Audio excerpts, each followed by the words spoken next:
This is the poorest class I've had in a long, long time. Most of you have no foundation at all.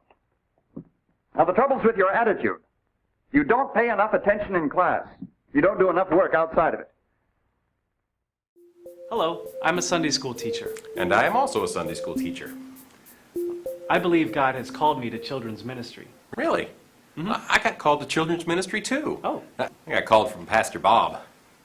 How about that? Oh yeah, he called me up himself. Said he couldn't do Sundays without me. Said he was having some trouble with kids being really noisy in the service and disrupting the sermon. So he asked me to come in personally and see if I can calm things down. Well, we do have an important role in the church. Oh sure, yep. Keep the kids out of the big church. You know, actually, I like to bring my kids... You're not going to catch any noisy kids in the auditorium on my watch. ...into a place of connecting. That way, Pastor Bob can really minister to the big people. But we're doing real ministry. Oh, yeah, I know. You know, crafts is one of my favorite segments. But that's only part of our time One together. snack. Oh, I love snack. We had these cookies last week, little chocolate cookies with some sprinkles on top. Oh, they were so good. I'm talking about a lot more than crafts and snacks. Like what?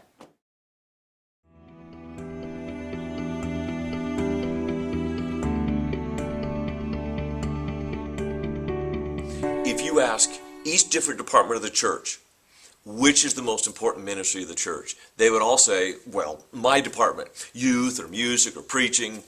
I think the children's minister actually has the best argument. Here's why. If you look at the American family, just average American family, drive up the street, knock on a door, and you ask, what are you doing this week? The schedule on Mama's calendar, the schedule on Dad's iPad is going to be about their children.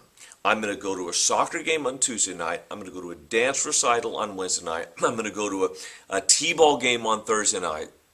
Parents, for better or for worse, are arranging their entire lives around the activities of their children. As the human population rapidly grows worldwide, there is an increasing number of children and a decreasing proportion of adults. The only way to keep up with the worldwide boom of children is to equip other children to reach them. It is said, "You have hidden these things from the wise and learned and revealed them to little children." Think smaller.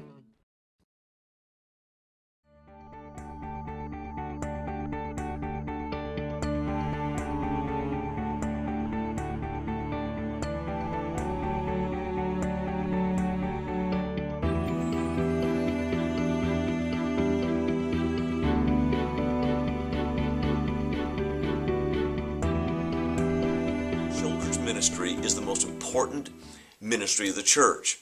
That is, who invites other friends to anything. Parents, they have a few friends. I mean, limited number of friends. Teenagers, they have a little larger number of friends, but it is still a fairly small pool of friends. But you look at a 5-year-old, a 7-year-old, when they throw a birthday party, they have to invite everybody in the class, right? Valentine's Day comes. You got to buy a big box of cards because little Johnny, he's got to give a Valentine's to every person in the class, boys and girls. That's a little odd, but nonetheless, you've got the kids who are in elementary school.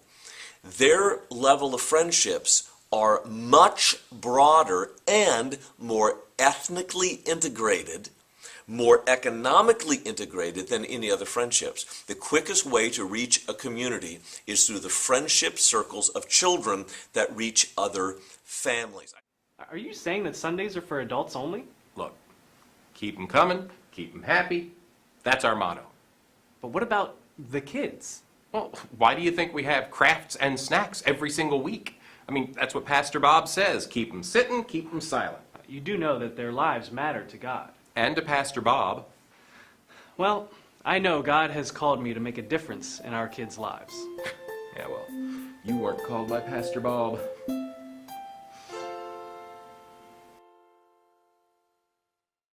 And this is what Christians do. You know, they try to serve God, but then things get a little rocky.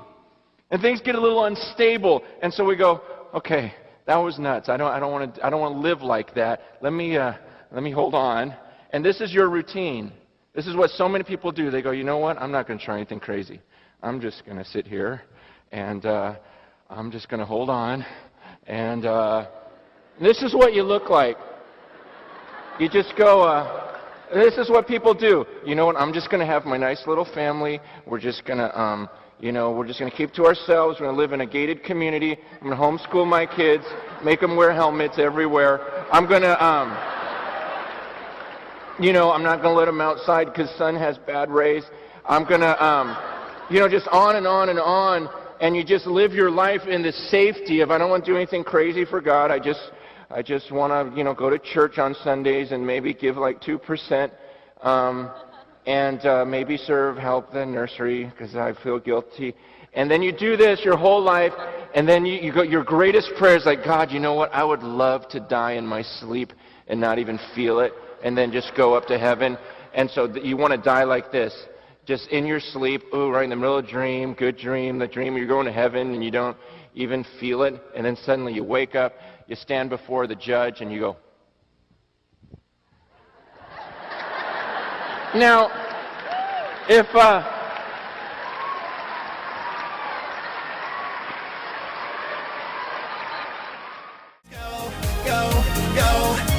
'cause babies need you here to work. Their smiles are the greatest perk.